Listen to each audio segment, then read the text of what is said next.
Hello everyone. তো আজকে একটা বিশেষ কারণে যাচ্ছি বাজারে। বিশেষ কারণটা হচ্ছে এই যে আমার সাথে দেখছো ভদ্রমহিলা, এই যে ইনি, আজকে এনার জন্মদিন।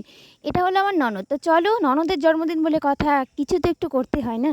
তাই ননদকে নিয়ে, মেয়েকে নিয়ে সাথে বেরিয়ে পড়লাম সোজা বাজারে কেকের দোকানে। কেকের দোকানে এসে কেক না নিয়ে দেখো এখানে আমি আইসক্রিম খাচ্ছি, কারণ যা গরম ছিল কিছু বলার ছিল না। হট করে দেখো ওয়েদারটা কি সুন্দর চেঞ্জ হয়ে গেল, কত সুন্দর ছিল, ঠান্ডা ঠান্ডা। এদিকে দেখো আসার সময় চকলেট নিয়ে এসছে, আর আমার মেয়েকে দেখো ঠিক চকলেটটা একবার নিচ্ছে একবার ফেলছে। এরম করতে করতে গোটা রাস্তাটা কেটে গেল, বাড়ি চলে আসলাম। বাড়ি এসে আমরা চপ খেতে লেগেছি। আমার ননদ বলছে এইভাবে চপ খাওয়া, এইভাবে চপ খাওয়ার মজাটাই আলাদা নাকি। ঠিক আছে তুমি খাও, আমি নেক্সট টাইম ট্রাই করব। তো চলো গল্প সল্প করে চলে আসলাম বেলুন ফুলাতে।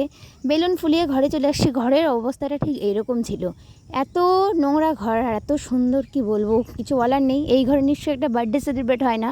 তার জন্য চলো প্রথমে ঘরটা গুছিয়ে নিলাম। ঘরটা গুছিয়ে সেফটি পিন দিয়ে বেলুন সেট করব। এরকম বুদ্ধি আমাদের মাথা থেকেই আসে। তো চলো রেডি হয়ে আসা যাক। তো দেখো রেডি হয়ে চলে এসছে, আমাকে কেমন লাগছে অবশ্যই তোমরা জানিও। আর এই জায়গাটাতে ঠিক কেকটা কাটা হবে। তো চলো, এই দেখো এই কেকটা নিয়ে এসেছি। কেকটা দেখতে যতটা সুন্দর, খেতেও ঠিক ততটাই টেস্ট ছিল। তো এখানে দাঁড়িয়ে আছে কেক কাটার জন্যে। তো চলো এতটুকুই দেখানো ছিল। ভিডিওটা ভালো লাগলে অবশ্যই লাইক করে দিও, সাবস্ক্রাইব করতে ভুলো না। তো চলো, bye bye. Happy birthday to you, happy birthday to you.